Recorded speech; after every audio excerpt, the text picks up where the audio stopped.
सर्वप्रथम श्रीमद् भागवत गीता के साहित्यिक पक्ष पर प्रकाश डाला जाए तो श्री भागवत गीता आध्यात्मिक क्षेत्र में भारतीय धर्म एवं दर्शन का महान ग्रंथ है।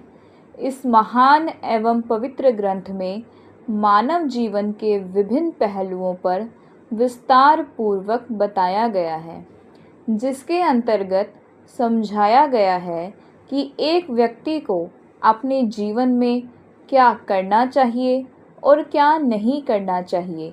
इसी संदर्भ में श्री कृष्ण जी का कथन है कि हे मनुष्य, तू करता वही है। हे मनुष्य, तू करता वही है जो तू चाहता है, परंतु होता वही है जो मैं चाहता हूँ। तू कर वही जो मैं चाहता हूँ, फिर होगा वही जो तू चाहता है। अर्थात श्री कृष्ण जी ने गीता का उपदेश देते हुए कहा कि प्रत्येक मनुष्य यही चाहता है कि उसके जीवन में उसी के अनुसार काम हो। अगर ऐसा होने लगे तो कोई मनुष्य कभी भी अपना बुरा नहीं चाहेगा और हमेशा खुशहाल जीवन व्यतीत करना चाहेगा। यहाँ तक कि मनुष्य अपने सुख के लिए अच्छे और बुरे का फर्क भी भूल जाता है। लोभ, लालच, मोह, माया और अहंकार जैसी कुरीतियाँ मनुष्य को जकड़े रहती हैं, परंतु इस सृष्टि के रचनाकार के अनुसार बहुत सी प्रवृत्तियाँ ऐसी हैं जो साथ साथ चलती हैं, जैसे दिन रात, धूप छाया, अमीरी गरीबी, सुख दुख आदि। इसीलिए जो मनुष्य परमात्मा की रज़ा में रहता है, उस मनुष्य की प्रत्येक इच्छा संपूर्ण होती है, और जो मनुष्य परमात्मा की रज़ा में रहता है, उसे यह भी भली भांति ज्ञात होता है कि जीवन में यदि सुख है तो दुख भी आएगा, यदि दुख है तो सुख भी आएगा। इसलिए मनुष्य को हर परिस्थिति के अनुसार अपने आप को ढालने की क्षमता रखनी चाहिए। भगवत गीता के माध्यम से संदेश दिया गया है कि मनुष्य जीवन अमूल्य है और परमात्मा ने प्रत्येक जीव को जीवित रखने का पहले से ही हर प्रावधान किया है। भगवत गीता के माध्यम से यह बताया गया है कि मानव देह केवल मनोरंजन का साधन नहीं है, अपितु स्वयं तथा परमात्मा के साथ संबंध के बारे में जानकारी प्राप्त करने हेतु है। अर्थात किसी भी प्रकार का सुख सीधे आत्मा से है, बाहरी वस्तुओं से नहीं। मनुष्य जब कोई कार्य करता है तो उससे सुख प्राप्ति की इच्छा पहले करता है। कहा जाए तो यह बात सही भी है कि कोई मनुष्य अगर मेहनत करता है तो वह दुख की कामना क्यों करेगा। लेकिन गीता हमें यह संदेश देती है कि सर्वप्रथम मनुष्य को फल की इच्छा न रखते हुए कर्म करना चाहिए। उसे अपना पूरा ध्यान अपने कार्यों पर लगाना चाहिए और सब कुछ परमात्मा पर छोड़ देना चाहिए, क्योंकि परमात्मा की दृष्टि में मेहनत और सफलता एक दूसरे के पूरक हैं। अर्थात जो मनुष्य मेहनत करेगा उसे फल अवश्य मिलेगा, परंतु कब और कितना, इस बात को निश्चित परमात्मा करता है, जिसने इस सृष्टि की रचना की है और जो इस दुनिया का पालनहार है। प्रत्येक मनुष्य केवल अपने बारे में सोचता है, किंतु उस परमात्मा को हर जीव की चिंता है। मनुष्य जैसा कर्म करता है उसे वैसा ही फल मिलता है। इसीलिए मनुष्य को अच्छे कर्म करते रहना चाहिए, और यदि कभी किसी कर्म करने के बाद भी उसे फल की प्राप्ति ना हो तो उसे निराश नहीं होना चाहिए, क्योंकि कई बार तो मनुष्य कोई ऐसा कर्म कर देता है जो उसके सदैव की नज़रों में तो गलत नहीं होता, पर हो सकता है कि परमात्मा की दृष्टि में वह कार्य गलत हो और इसी कारण उसे किए गए कर्म का फल प्राप्त नहीं हुआ हो। और यदि एक बार कर्म करने पर फल की प्राप्ति न हुई तो हो सकता है कि परमात्मा ने उस मनुष्य के बारे में कुछ अच्छा या फिर कुछ बड़ा सोचा हो। अर्थात गीता का यही उपदेश है कि मनुष्य को फल की इच्छा छोड़कर अपने कर्म पर ध्यान आकर्षित करना चाहिए।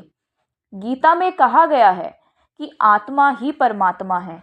जो मनुष्य अपनी आत्मा को अर्थात अपने आप को समझ लेता है वह परमात्मा को समझ लेता है। श्री कृष्ण जी का कथन है कि मनुष्य को अपने आप से बेहतर और कोई नहीं समझ सकता। इसीलिए प्रत्येक व्यक्ति को सबसे पहले अपने अंदर झांकना अर्थात स्वयं का आंकलन करना अत्यंत आवश्यक है। और गीता में भी यही संदेश दिया गया है कि जो मनुष्य अपने गुण व अवगुणों को जान लेता है वह अपने व्यक्तित्व का निर्माण करके अपने जीवन में हर सफलता को प्राप्त कर सकता है। गुरु ग्रंथ साहिब जी की वाणी में भी लिखा गया है, हम नहीं चंगे बुरा ना कोई, प्रणवत नानक तारै सोई। अर्थात जो मनुष्य यह समझता है कि मैं किसी से भी अधिक अच्छा नहीं और कोई मुझसे बुरा नहीं, ऐसे मनुष्य को परमात्मा संसार रूपी समुद्र से पार लगा देते हैं। प्रत्येक व्यक्ति अपने मन को आनंदित करने में लगा हुआ है और अपने मन को खुश करने के लिए इस प्रकार मनमुख हो चुका है कि उसे अच्छे बुरे में कोई अंतर दिखाई नहीं दे रहा है। आज मनुष्य कई बीमारियों से ग्रस्त हो चुका है और जिसका मुख्य कारण है चिंता। व्यक्ति अपने दुख से तो दुखी होता ही है परंतु दूसरों के सुख से अधिक दुखी होता है। उसे दिन भर यह चिंता सताती रहती है कि उसके पास ये है, उसके पास वो है, परंतु क्या उस व्यक्ति की आंतरिक दुख की भी जानकारी उसे है कि उसे किन परेशानियों का सामना करना पड़ा। कोई भी मनुष्य किसी की व्यवहारिक परिस्थितियों को नहीं जानता, बस एक दूसरे की बराबरी करने के चक्कर में अपना चोन खो चुका है, जिससे उसका मन दुखी रहता है और हमारा मन ही हमारे दुखों का सबसे बड़ा कारण है। इस संदर्भ में श्री कृष्ण जी ने गीता में कहा है कि जो मनुष्य अपने मन पर काबू पा लेता है वह मन में उत्पन्न होने वाली व्यर्थ की चिंताओं को नष्ट करने में सक्षम रहता है और वह अपने जीवन के उस पड़ाव तक अर्थात अपने लक्ष्य को सरलता पूर्वक प्राप्त कर लेता है।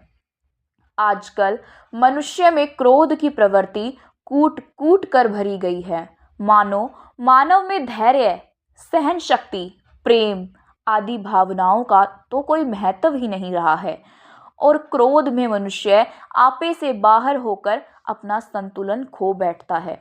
क्रोध में आकर गलत कार्य करने पर विवश हो जाता है। इतना ही नहीं, क्रोध में आकर मनुष्य की सोचने समझने की शक्ति इतनी कमज़ोर हो जाती है कि कभी कभी तो वह स्वयं को भी हानि पहुंचा देता है। गीता में यही संदेश दिया गया है कि मनुष्य को हमेशा शांत भाव से रहने का प्रयत्न करना चाहिए। किसी भी कार्य को करने से पहले 10 बार सोचना चाहिए ताकि समय निकलने पर उसे पछतावा न पड़े। मनुष्य को हमेशा स्पष्ट भाव रखना चाहिए। कभी भी किसी भी प्रकार का संदेह मन में नहीं रखना चाहिए। कहा जाता है कि मतभेद हो, मन भेद नहीं। किसी भी व्यक्ति विशेष को लेकर मन में किसी प्रकार का संदेह है तो उसे तुरंत स्पष्ट कर लेना चाहिए ताकि आपस में भाईचारा निरंतर बना रहे।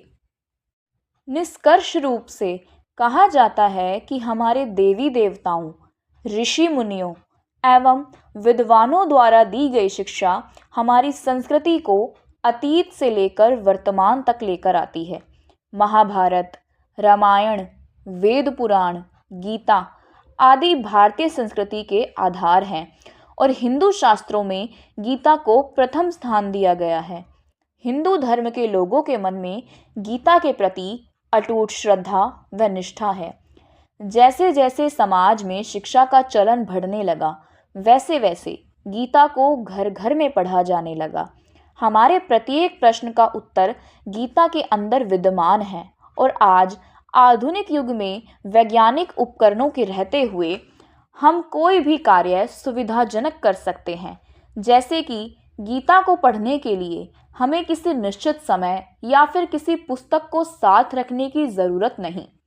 आज मोबाइल फ़ोन के द्वारा हमारी प्रत्येक समस्या का हल हम आसानी से कर लेते हैं और इसी माध्यम से जब, जहाँ और किसी भी वक्त गीता को पढ़ा जा सकता है। भगवान श्री कृष्ण द्वारा गीता के महत्व को बताया गया है कि यदि कोई व्यक्ति गीता का संपूर्ण अध्ययन अपने तन और मन से करता है और उसके द्वारा दी गई शिक्षा को अपने जीवन में अनुसरण करता है तो उसे ईश्वर की प्राप्ति अवश्य होगी।